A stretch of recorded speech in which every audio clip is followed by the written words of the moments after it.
크리스티아노 호날두를 시작으로 카림 벤제마, 사디오 마네 등 스타 선수들의 사우디 리그 행렬에 네이마르까지 합류했습니다. 네이마르의 계약 기간은 2년, 다른 스타들처럼 초특급 대우를 받습니다. 이적료 9천만 유로, 우리 돈 1,315억 원에 연봉은 최대 1억 5천만 유로, 우리 돈 2,190억 원으로 추정됩니다. 하루에 무려 6억 원을 버는 셈입니다. 사우디리그 팀들이 2023-2024 시즌 선수 영입에 투자한 이적료는 대략 6억 유로, 우리 돈 8,750억 원으로 전 세계 1위 규모입니다. 호날두, 벤제마, 캉테, 파비뉴, 마레즈, 마네, 핸더슨 등 유럽 무대 최정상급 선수들은 물론 네베스, 생막시맹 등 유럽에서 주목받는 젊은 선수들 역시 사우디 행렬에 동참했습니다. 여기에 스티븐 제라드 등 유명 감독들 역시 사우디 리그를 선택했습니다. 선수와 감독 몇몇만 놓고 보면 웬만한 유럽 리그 못지않습니다. 사우디 프로축구의 이런 파격적이고 적극적인 투자 뒤에는 사우디 왕세자이자 사실상의 통치자인 미스터 에브리띵 무함마드 빈 살만이 정점에 있습니다. 빈 살만은 스포츠를 통해 사우디아라비아를 현대화하고 인구 3,600만 명의 사막 왕국에 대한 외부 세계 인식을 바꾸겠다는 야망을 갖고 있습니다. 실제로 사우디는 축구뿐 아니라 글로벌 스포츠에 수십억 달러에 달하는 천문학적 금액을 투자하고 있습니다. 축구, 골프, 포뮬러1, 복싱 등 전 세계 인기 스포츠를 뒤흔들고 있습니다. 중심에는 사우디 국고펀드가 있습니다. 사우디 국고펀드는 7천억 달러, 우리 돈 935조 원이 넘는 막대한 자금을 활용해 새로운 분야의 자본을 재배치하고 브랜드와 기술에 전략적으로 투자하고 있습니다. 더 나아가 사우디의 스포츠 분야 투자는 탄소 중립으로 대표되는 글로벌 에너지 전환이라는 시대 상황과도 연결됩니다. 최근 많이 보도된 비전 2030 계획입니다.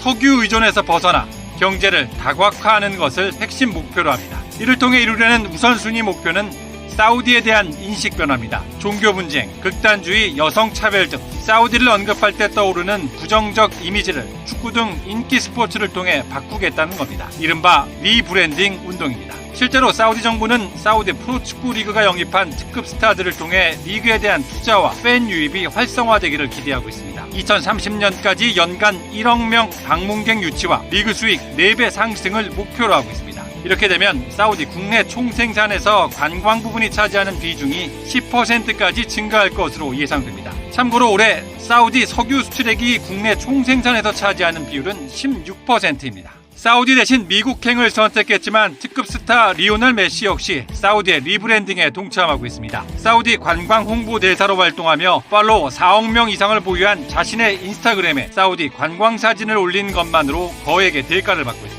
물론 막대한 돈이 몰리는 만큼 비판도 따라붙고 있습니다. 이른바 오일머니를 앞세워 스포츠 워싱을 하고 있다는 겁니다. 스포츠를 이용해 인권 탄압국 이미지를 세탁하고 은폐하고 있다는 비판입니다. 정치 외교 영역을 넘어 실질적 우려도 있습니다.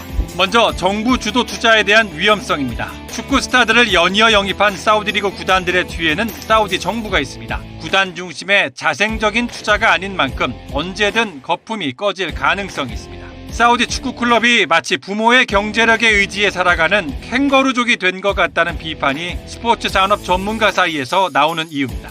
여기에 스타 선수들에게 지급되는 엄청난 연봉에 대한 지속 가능성도 많은 전문가들이 우려하는 부분입니다. 호날두와 벤제마, 네이마르 등 이름값 있는 선수들의 연봉은 최소 1, 2억 달러 이상, 이전 소속팀에서 받던 연봉의 4-5배를 훌쩍 넘습니다. 제 아무리 오일머니라는 든든한 자금줄이 있다 해도 결국 스타 선수들의 배만 불려주고 본전도 못 찾는 무모한 투자로 막을 내릴 수 있습니다. 대표적인 사례가 사우디처럼 막대한 돈을 쏟아부었던 중국 슈퍼리그입니다. 기반이 없는 상태에서 막무가내식 투자로 스타 선수들을 연이어 영입했던 중국 슈퍼리그는 어떠한 결실도 얻지 못한 채 거품이 꺼졌습니다. 하지만 중국 슈퍼리그와 사우디의 축구 투자에는 차이점이 있다는 지적도 있습니다. 중국 슈퍼리그와 사우디 리그 모두 정부 주도의 정책적 투자입니다. 다만 사우디의 경우 막대한 오일머니로 스포츠 산업을 사들여 더 큰 돈을 벌어들인다는 전략으로 접근하고 있다는 점에서 사업적 측면보다 관제 성격이 강했던 중국과는 다르다는 주장입니다.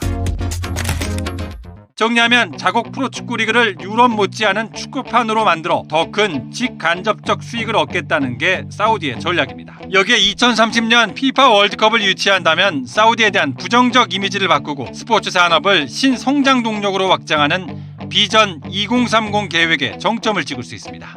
머니톡스라는 영어 표현이 있습니다. 사전적 의미로는 돈이 말을 한다인데 돈이 곧 힘이자 돈이 곧 권력이라는 의미로 쓰입니다. 세계 최대 산유국 사우디의 돈, 즉 자금력은 상상을 초월합니다. 축구와 골프 등 인기 스포츠에 대한 사우디의 공격적인 투자는 정치 경제 분야를 넘어 지정학적인 관점에서도 빈살만의 야망을 반영하고 있습니다. 아울러 글로벌 스포츠 산업에 있어서는 새로운 기회의 창이자 성장 동력으로 작용할 수 있습니다. 다만 스포츠 워칭에 대한 비판, 다시 말해 사우디 내부의 엄격한 이슬람 율법과 차별 등에 대한 근본적 변화가 이뤄지지 않는다면 이에 대한 비판이 미국과 유럽 등 서방 세계를 중심으로 계속될 가능성이 큽니다.